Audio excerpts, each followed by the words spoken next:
세계가 발칵 뒤집혔습니다. 손흥민 선수가 익명으로 실천한 기부가 죽어가는 아이의 심장을 다시 뛰게 만들었는데요.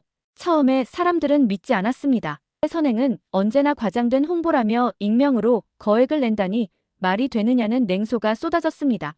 그러나 충격적인 반전이 기다리고 있었습니다. 그 도움을 받은 아이의 아버지가 보인 행동 때문인데요.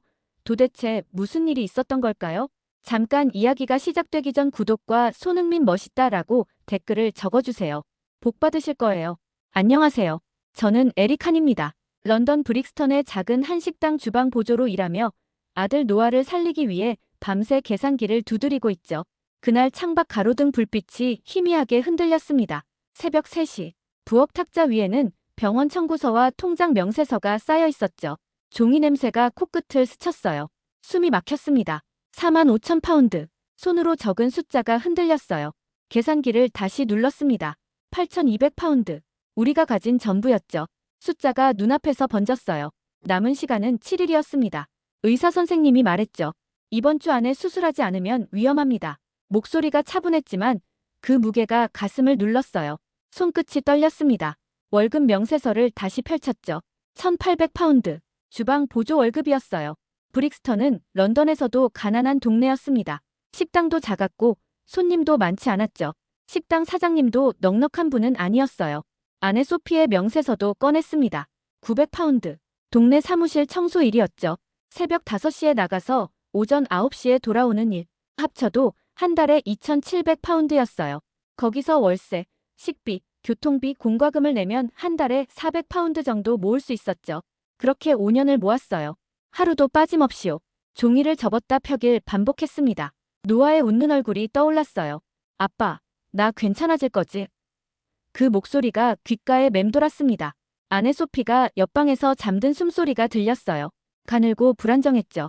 어젯밤에도 울었을 거예요. 백엔니지 젖어 있었으니까요. 계산기를 다시 눌렀습니다. 1년을 모아도 4,800파운드. 7일 안에는 불가능한 숫자였어요. 은행 대출도 거절당했습니다. 신용점수 부족. 네 글자가 눈에 박혔어요. 이민자라서 신용이 없었죠. 창밖 가로등이 깜빡였습니다. 꺼질 것처럼 흔들리다가 다시 켜졌죠. 저 불빛이 꺼지면 우리 아이 희망도 사라지는 걸까요? 손바닥에 땀이 맺혔습니다. 친척도 없었어요. 브릭스턴에 아는 사람도 많지 않았죠. 다들 하루하루 버티며 사는 동네였으니까요. 숨을 깊이 들이쉬었습니다. 공기가 무거웠죠. 부엌 시계 초침 소리가 유난히 크게 들렸어요. 똑, 똑, 똑. 시간이 흐를수록 노아에게서 멀어지는 것 같았습니다. 통장을 다시 펼쳤어요. 8,200파운드. 5년을 하루도 쉬지 않고 모은 돈이었죠. 그런데 턱없이 부족했습니다. 손가락으로 숫자를 훑었어요. 차가웠습니다. 정말 방법이 없는 걸까요? 목 뒤가 서늘했어요. 창밖 하늘이 조금씩 밝아지고 있었죠. 새벽이 오면 또 하루가 지나는 거예요. 7일이 6일이 되는 거죠. 종이를 접어 넣었습니다. 손이 떨렸어요. 계산기를 껐죠. 화면이 천천히 꺼져갔습니다. 어둠 속에서 가로등 불빛만 남았어요. 아직도 그 밤의 공기가 남아있어요. 차갑고 무거웠던 그 정적. 숫자와 시간 사이에서 숨이 막히던 순간이요. 그날 아침 선 잠을 자고 눈을 뜨자마자 계산기부터 찾았습니다. 하지만 손이 멈췄어요. 숫자를 다시 봐도 달라질 게 없었으니까요. 서둘러 식당에 나가야 했습니다. 남은 5일 동안 조금이라도 돈을 더 모으고 싶었어요. 시간은 계속 흘러가고 있었죠. 정신없이 식재료 준비와 오전 손님들을 받고 난 오후 2시. 점심 피크타임이 지나간 시간이었습니다. 주방에 김이 자욱했죠. 된장 냄새가 코끝을 찔렀어요. 익숙한 냄새였지만 그날은 왠지 목이 메었습니다. 냄비 안에서 두부가 부글부글 끓었어요. 파를 썰었습니다. 도마 위로 파 냄새가 퍼졌죠. 손이 저절로 움직였어요. 5년 동안 매일 반복한 동작이었으니까요. 그런데 손끝이 떨렸습니다. 어젯밤부터 계속 그랬어요. 병원비. 칼질할 때마다 떠올랐죠. 에릭 씨, 주문이요. 할인의 목소리가 들렸습니다. 서빙을 맡은 유학생이었죠. 22살. 참 밝은 아이예요. 주문서를 내밀었습니다. 된장찌개 하나요. 테이블 5번. 고개를 끄덕이며 국자를 들었습니다. 찌개를 뜨는데 손이 흔들렸죠. 국물이 냄비 밖으로 튀었어요. 뜨거웠지만 아프지 않았습니다. 김이 피어오르고 두부, 애호박, 파. 그릇에 먹음직스럽게 담았습니다. 한 그릇에 8파운드. 그걸로 한 달에 1,800파운드를 벌었죠. 할인이 그릇을 들고 나갔습니다. 주방 창문 너머로 테이블 5번이 보였어요. 모자를 눌러 쓴 손님이었죠. 단골이었습니다. 일주일에 두세 번 오는 분이었어요. 손님이 숟가락을 들었습니다. 찌개를 한 숟가락 떴죠. 김이 얼굴을 스쳤을 거예요. 천천히 드시는 분이었고 늘 조용했습니다. 찌개가 나가고 뒷정리를 위해 수세미로 냄비를 문질렀습니다. 물소리가 주방을 채웠죠. 손이 차가워졌어요. 수돗물이 얼음처럼 차가웠습니다. 노아 얼굴이 떠올랐어요. 어제 병원에서 봤던 창백한 얼굴. 아빠, 배고파. 그 목소리가 귓가에 맴돌았습니다. 병원 밥을 먹기 싫어했죠. 집에서 먹던 밥이 좋다고 했어요. 냄비를 놓았습니다. 손을 닦았죠. 수건에 물기가 배었어요. 축축했습니다. 제 눈가도 덩달아 촉촉해지고 있었죠. 그때 에릭 씨, 할인이 다시 들어왔어요. 손에 접시를 들고 있었죠. 손님이 맛있다고 하세요. 그리고 이거요. 접시 위에 20파운드 지폐가 놓여 있었습니다. 계산은 11파운드였는데 거스름 돈 안 받으신대요. 손끝이 떨렸습니다. 팁이었죠. 하루 월급의 반이었어요. 지폐를 집었습니다.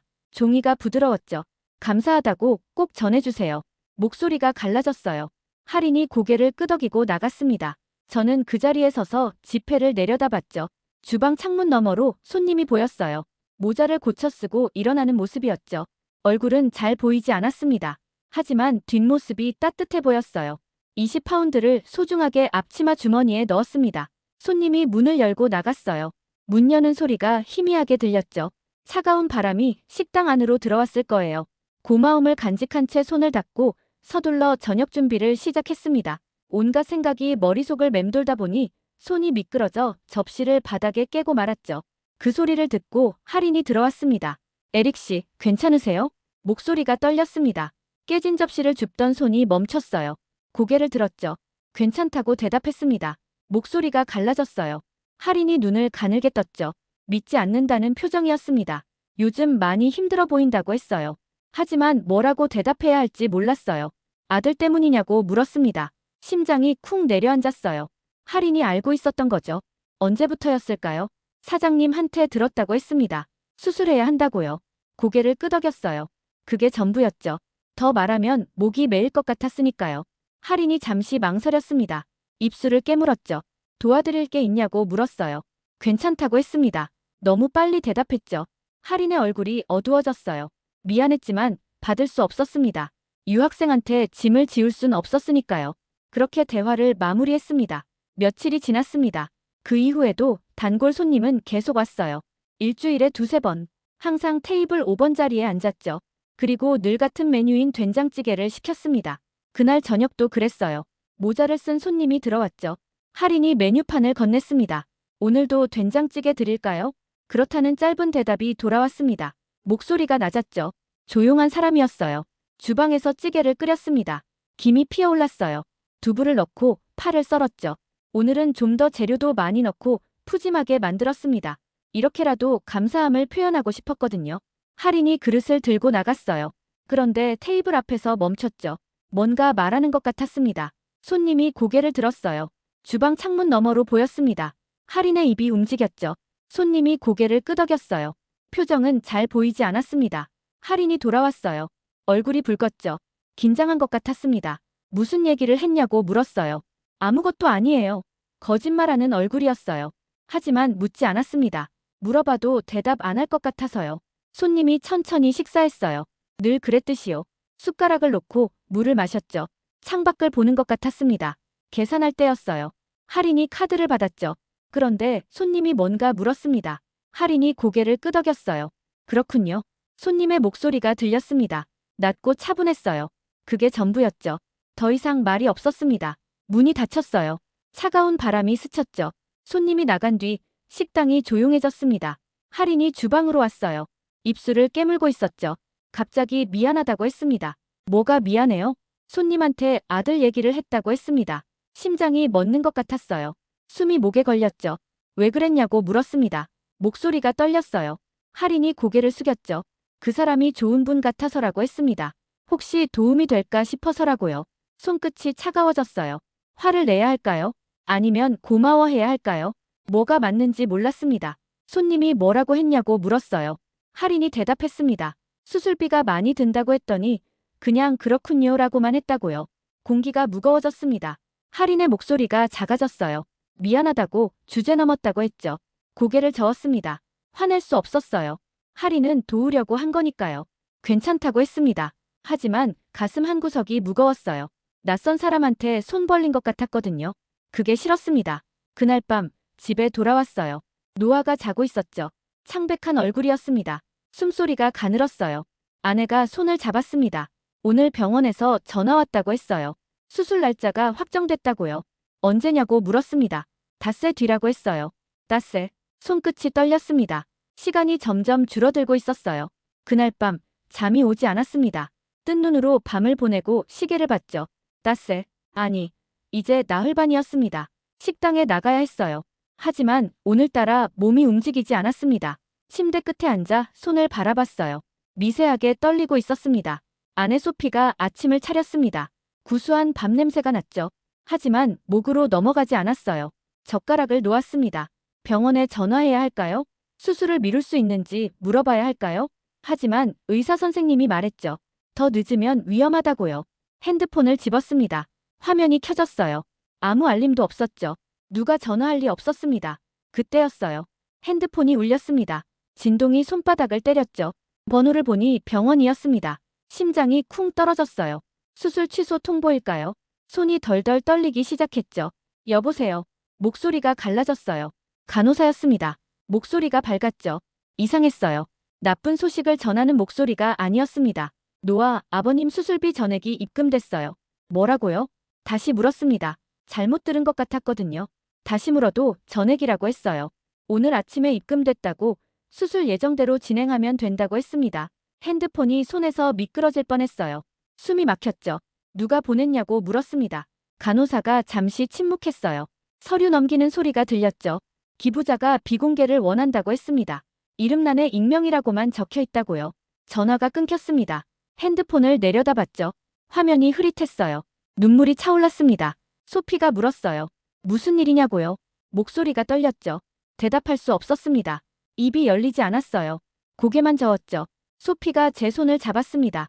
눈물을 쏟으며 수술비가 들어왔다고 했습니다. 전액이라고요. 소피의 눈이 커졌어요. 누가 보냈냐고 물었죠. 모른다고 했습니다. 익명이라고요. 소피가 입을 막았어요. 그 자리에 주저앉아 소리 없이 울었습니다. 노아가 방에서 나왔어요. 잠에서 깬 얼굴이었죠. 엄마 왜 우세요? 무슨 일 있으신 거예요? 작은 목소리였어요. 소피가 노아를 안았어요. 꽉 안았죠. 노아가 어리둥절한 표정이었습니다. 병원에 다시 전화했습니다. 영수증을 보고 싶다고 했어요. 간호사가 사진을 보내주겠다고 했죠. 핸드폰이 울렸습니다. 메시지가 왔어요. 사진을 열었죠. 영수증이었습니다. 기부자 이름 칸에 적혀 있었어요. SH, SH 두 글자였습니다. 손가락으로 화면을 확대했어요. 선명했죠. 누구일까요? 왜 도와준 걸까요? 가슴이 뛰었습니다. 빠르게요. 숨이 가빠졌죠. 기쁨인지 혼란인지 알 수 없었어요. 그날은 식당에 가지 못했습니다. 몸이 움직이지 않았어요. 소파에 앉아 하루 종일 핸드폰만 바라봤죠. SH. 그 글자가 계속 눈에 들어왔습니다. 식당 사장님한테 전화가 왔어요. 오늘 안 나오냐고 물었죠. 죄송하다고 했습니다. 사정이 생겼다고요. 사장님은 괜찮다고 했어요. 목소리가 참 따뜻했습니다. 저녁이 됐습니다. 노아가 물었어요. 아빠 저 안 아프고 싶어요. 아빠랑 축구도 하고 여행도 가고 싶어요. 나 그렇게 할 수 있어요? 고개를 끄덕였습니다. 목소리가 나오지 않았어요. 노아가 행복하게 웃었습니다. 그 웃음이 가슴을 쳤습니다.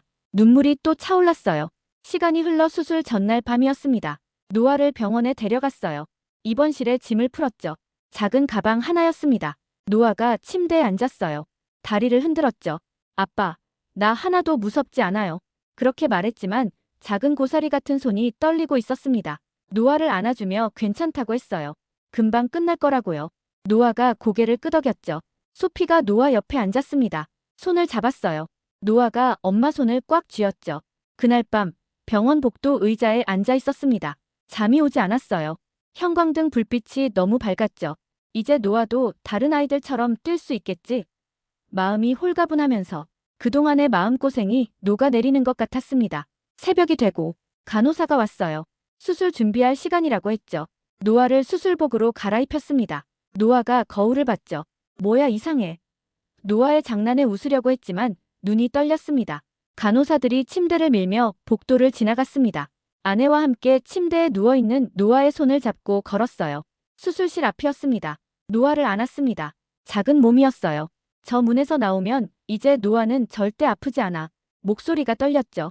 노아가 대답했습니다. 금방 나올게. 아이지만 참 씩씩한 대답이었습니다. 문이 열렸습니다. 침대가 안으로 들어갔어요. 노아가 손을 흔들었죠. 그리고 문이 닫혔습니다. 복도가 조용했어요. 형광등 소리만 들렸죠. 소피가 바닥에 주저앉았습니다. 손으로 얼굴을 가렸어요. 어깨가 떨렸죠. 대기실로 갔습니다.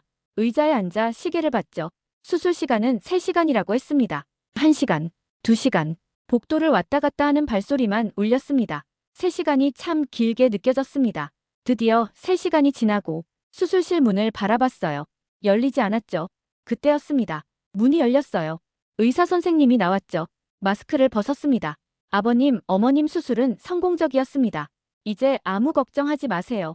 다리에 힘이 풀렸어요. 주저앉을 뻔했죠. 소피가 제 팔을 잡았습니다. 소피도 떨리고 있었어요. 고맙다고 말했습니다. 계속요.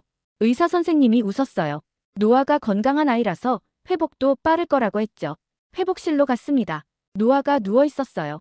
눈을 감고 있었죠. 숨소리가 고르게 들렸습니다. 창백했던 얼굴에 조금씩 색이 돌아오는 것 같았어요. 손을 잡았습니다. 따뜻했어요. 가늘었지만 따뜻했죠. 소피가 노아의 이마를 쓰다듬었습니다. 눈물이 뺨을 타고 흘렀어요. 소리 없이요. 몇 시간이 흘렀을까요? 노아가 눈을 떴어요. 첫 마디가 아빠 나 배고파요 웃음이 나왔습니다. 오랜만이었어요. 병원 밥을 먹었습니다. 여전히 맛없다고 했어요. 집에서 먹던 게 좋다고요. 괜찮다고 했죠. 곧 집에 갈 거라고요. 열심히 회복에 집중하며 일주일이 지났습니다. 퇴원날이었어요. 노아가 걸어 나왔죠. 천천히요. 하지만 혼자 걸었습니다. 차에 탔어요. 노아가 창밖을 봤죠. 거리가 지나갔습니다. 브릭스턴의 낡은 건물들이요. 하지만 그날은 모든 게 새로워 보였어요. 집에 돌아와 노아가 소파에 앉았어요. 편하다고 했죠. 병원 침대보다 좋다고요. 노아가 퇴원한 날이었지만 일주일 동안 일을 못한 탓에 그날 저녁은 식당에 나갔습니다. 오랜만이었어요. 사장님이 반겼죠. 아들이 괜찮냐고 물었습니다. 괜찮다고 했어요. 이제 괜찮다고요. 할인도 있었습니다. 눈이 빨갛게 부어 있었어요. 울었던 것 같았죠. 다행이라고 했습니다. 정말 다행이라고요. 주방에 들어갔습니다. 냄비가 제자리에 있었어요. 도마도요. 된장 냄새가 났죠. 익숙한 냄새였습니다. 앞치마를 맸어요. 손이 떨리지 않았죠. 오랜만이었습니다. 파를 썰었습니다. 두부를 넣었어요.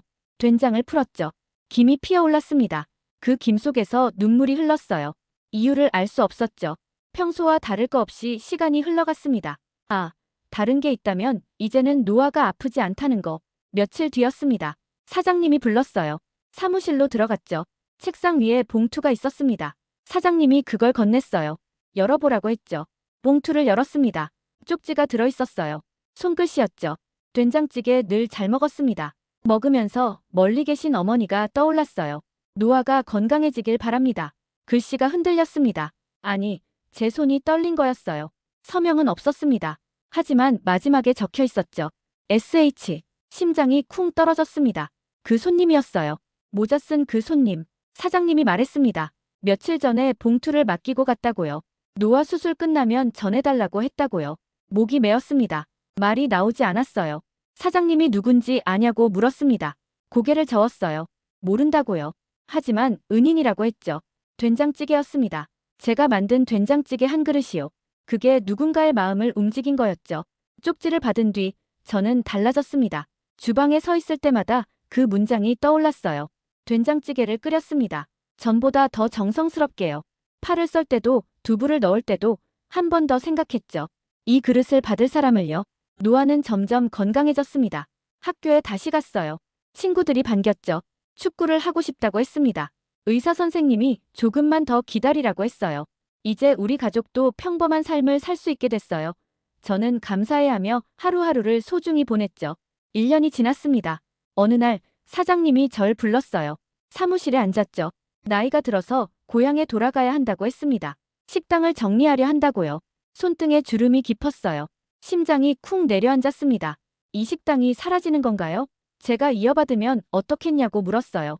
분할로 천천히 내면 된다고요. 손끝이 떨렸습니다. 저요? 이 식당을요? 생각해보라고 했어요. 제가 아니면 문 닫을 거라고요. 그날 밤 소피와 얘기했습니다. 테이블에 마주 앉았어요. 할 수 있냐고 물었죠. 사실 잘 모르겠다고 했어요. 하지만 해보고 싶다고요. 이 식당에서 받은 은혜를 갚고 싶다고 했죠. 소피가 웃었습니다. 제가 도와줄게요. 우리 함께 해봐요. 소피의 그 한마디에 더욱 자신감이 생겼죠. 일주일 동안 고민한 뒤 서류에 사인했어요. 손이 떨렸죠. 이제 이 식당은 제 것이었습니다. 아니, 제 것만은 아니었어요. 우리를 도와준 모든 사람의 것이었죠. 식당 이름은 그대로 뒀습니다. 서울하우스. 바꿀 이유가 없었어요. 이미 완벽했으니까요. 할인을 알바에서 매니저로 진급시켰어요. 유학을 마쳤지만 남고 싶다고 여기가 좋다고 했죠. 메뉴를 조금 바꿨습니다.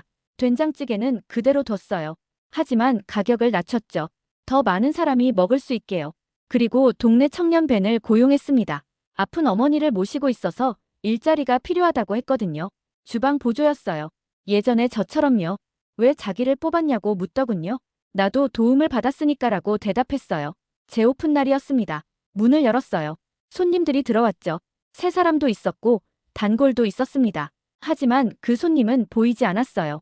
모자 쓴 그 손님. SH. 며칠이 지나고 한 달이 지났어요. 여전히 단골 손님은 오지 않았죠. 이사 간 걸까요? 아니면 브릭스턴을 떠난 걸까요? 서운했지만 괜찮았습니다. 그분의 마음은 이미 받았으니까요. 어느 날 노아가 식당에 왔습니다. 학교 끝나고요. 숙제를 하고 있었어. 테이블 구석에 앉아서요. 손님 한 분이 물었습니다. 저 아이가 아들이냐고요. 건강해 보인다고 했죠. 전에 아팠었다고 했어요. 심장 수술을 받았다고요. 지금은 은인 덕분에 괜찮다고 했죠. 손님이 고개를 끄덕였습니다. 간단한 담소를 나누고 황급히 저녁 장사 준비를 시작했어요. 준비를 마칠 때쯤 갑자기 노아가 말했어요. 나도 나중에 다른 사람 도와주고 싶어요.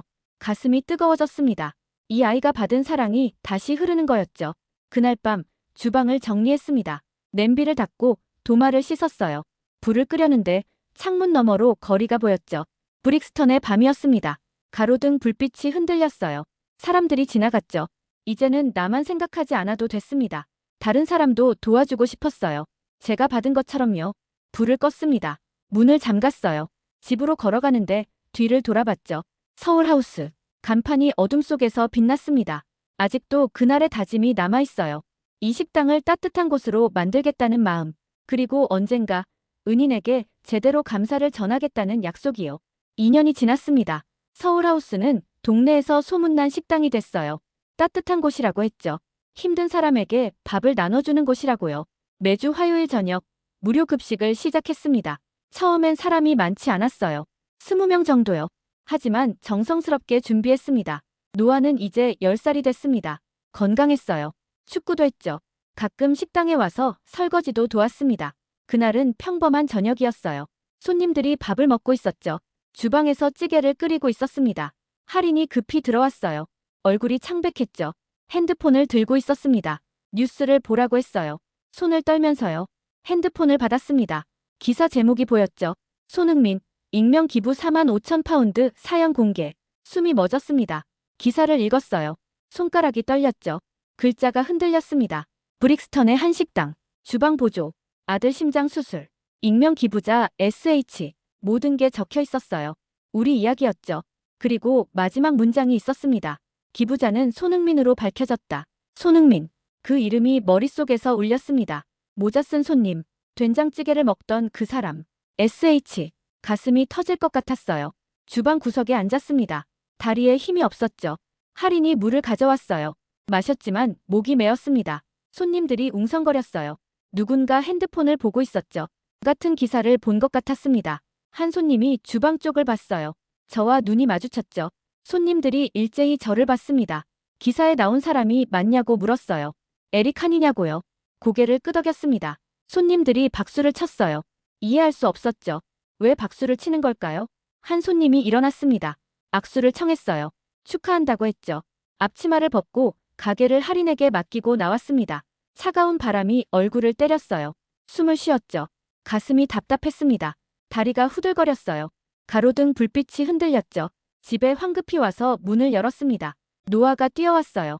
태블릿을 들고 있었죠. 아빠, 그 사람이야, 손흥민이야. 화면을 봤습니다. 뉴스가 나오고 있었어요. 손흥민의 사진이 보였죠. 모자를 쓴 모습이었습니다. 그 얼굴이었어요. 식당에 오던 그 손님, 소피가 옆에 앉았습니다. 손을 잡았어요. 믿을 수 있냐고 물었습니다. 못 믿겠다고 했어요. 세계적인 축구 선수가 브릭스턴의 작은 식당에 왔던 거예요. 저의 된장찌개를 먹고 우리 아들을 살렸습니다. 왜요? 왜 그랬을까요? 다음 날 기자들이 왔습니다. 식당 앞에 카메라가 있었어요. 인터뷰를 요청했죠. 어떤 기분이냐고 물었습니다. 대답할 수 없었어요. 기분을 말로 표현할 수 없었죠. 고맙다고만 했습니다. 평생 고맙다고요. 노아도 인터뷰했어요. 손흥민 선수는 저의 영웅이에요. 저도 나중에 그런 사람이 되고 싶어요. 일주일이 지나도 뉴스는 계속됐어요. 사람들이 감동했다고 했죠. SNS에 퍼졌습니다. 식당에 손님이 늘었어요. 손흥민이 먹었던 된장찌개를 먹고 싶다고 했죠. 이상했습니다. 기쁘기도 했고 부끄럽기도 했어요. 어느 날 저녁 할인이 물었습니다. 손흥민 선수가 다시 오면 어떻게 하겠냐고요. 모르겠다고 했어요. 뭐라고 말해야 할지 몰랐죠. 고맙다는 말로는 부족했습니다. 그가 준 건 돈만이 아니었으니까요. 희망이었죠. 그리고 제 인생을 바꾼 계기였어요. 그날 밤 오랜만에 쪽지를 다시 꺼냈습니다. 이제 알았습니다. 한 그릇에 그저 평범한 된장찌개가 그의 마음을 움직였어요. 그리고 그 마음이 우리 가족을 살렸죠. 이제 저는 다른 사람에게 그 마음을 전하고 있었습니다. 뉴스가 나간 뒤 한 달이 지났습니다. 식당은 여전히 붐볐어요. 하지만 조금씩 일상으로 돌아가고 있었죠. 그날 저녁도 평범했습니다. 손님들이 밥을 먹고 있었어요. 주방에서 찌개를 끓이고 있었죠. 문이 열렸습니다. 종소리가 울렸어요. 고개를 들었죠. 모자를 쓴 남자가 들어왔습니다. 심장이 멎었어요. 그 걸음걸이, 그 뒷모습, 알 수 있었죠. 손흥민이었습니다. 국자를 놓았어요. 손이 떨렸죠. 앞치마를 벗었습니다. 홀로 나갔습니다. 손님들이 웅성거리기 시작했어요. 누군가 알아본 것 같았죠. 그가 모자를 벗었습니다. 미소를 지었어요. 조용한 미소였죠. 다가갔습니다. 몇 걸음이 영원처럼 느껴졌어요. 그 앞에 섰습니다. 말이 나오지 않았죠. 오랜만이에요. 그가 먼저 말했습니다. 목소리가 따뜻했어요. 고개를 숙였습니다. 눈물이 차올랐죠. 고맙다고 말하려 했는데 목이 메었어요. 그가 손을 내밀었죠. 악수했습니다. 손이 따뜻했어요. 제 손이 떨리고 있었습니다. 정말 고맙습니다. 제가 어떻게 평생 갚아 나가야 할지. 그가 고개를 저었습니다. 갚을 필요 없다고 했어요. 밥 한 그릇으로 따뜻함을 이미 받았다고요. 손님들이 조용히 지켜봤습니다. 누군가 핸드폰을 꺼냈지만 옆 사람이 말렸어요. 자리에 앉았습니다. 예전처럼 테이블 5번이었죠. 그리고는 늘 주문하던 된장찌개를 주문했습니다. 주방으로 돌아갔습니다. 손이 떨렸어요. 된장찌개를 끓였죠. 정성스럽게요. 지금까지 만든 것 중 가장 신경 써서 만들었습니다. 그릇에 담았습니다. 김이 피어올랐어요. 할인이 가져가려 했지만 제가 들었죠. 테이블로 갔습니다. 그릇을 내려놓았어요. 손이 떨렸죠. 그가 숟가락을 들었습니다. 한 숟가락 떠서 천천히 먹었죠. 여전히 맛있네요. 옆에 서 있던 저는 뭐라고 말해야 할지 몰랐어요. 그러다가 노아가 건강해졌다고 했습니다. 축구도 한다고요. 그가 고개를 끄덕였죠. 다행이라고 했어요. 이 식당을 인수했다고 했습니다. 어려운 사람들에게 밥을 나눠주고 있다고요. 그가 주위를 둘러봤습니다. 좋은 일이라고 했어요. 계속하라고요. 식사를 마쳤습니다. 계산하려고 했지만 받을 수 없었어요. 그가 웃었습니다. 그럼 다음에 또 올게요. 라고 했어요. 모자를 다시 눌러쓰고 문 앞에서 멈춰서 저를 돌아보며 얘기했죠. 좋은 마음은 나눌수록 커져요. 계속 나눠주세요. 그렇게 말하고 나갔습니다. 문이 닫혔어요. 차가운 바람이 스쳤죠. 손님들이 박수를 쳤습니다. 저는 그 자리에 서서 문을 바라봤어요. 그날 밤 집에 돌아왔습니다. 소피와 노아에게 얘기했어요.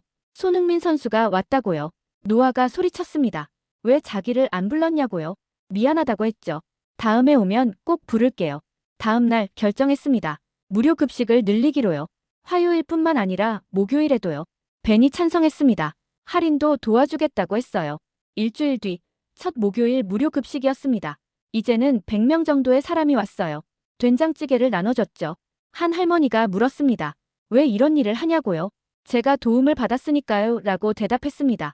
이제 다른 사람을 도울 차례라고요. 노아도 왔습니다. 설거지를 도왔어요. 땀을 흘리며 도왔죠. 아빠, 이거 좋은 일이죠? 고개를 끄덕였습니다. 아주 좋은 일이라고요. 그날 밤 식당 문을 잠갔습니다. 간판을 봤어요. 서울하우스. 불빛이 따뜻했어요. 가로등 아래 서서 하늘을 봤습니다. 별이 보였어요. 브릭스턴에서 별 보기는 쉽지 않은데 그날은 보였죠. 손흥민 선수가 한 말이 떠올랐습니다. 좋은 마음은 나눌수록 커져요. 맞는 말이었어요. 제가 받은 마음을 나누니까 더 커지고 있었죠. 집으로 걸어갔습니다. 뒤를 돌아봤어요. 서울하우스 불빛이 어둠 속에서 빛나고 있었죠. 아직도 그 불빛이 남아있어요. 된장찌개 한 그릇에서 시작된 작은 따뜻함이 이제 많은 사람에게 퍼져나가고 있죠. 그리고 그 불빛은 계속될 거예요. 제가, 노아가, 그리고 이 마음을 받은 모든 사람이 계속 나눌 테니까요. 이야기가 감동적이었다면 손흥민 최고. 아직 손흥민이 노력해야 된다고 생각하시면 손흥민 힘내자 라고 댓글을 남겨주세요. 감사합니다.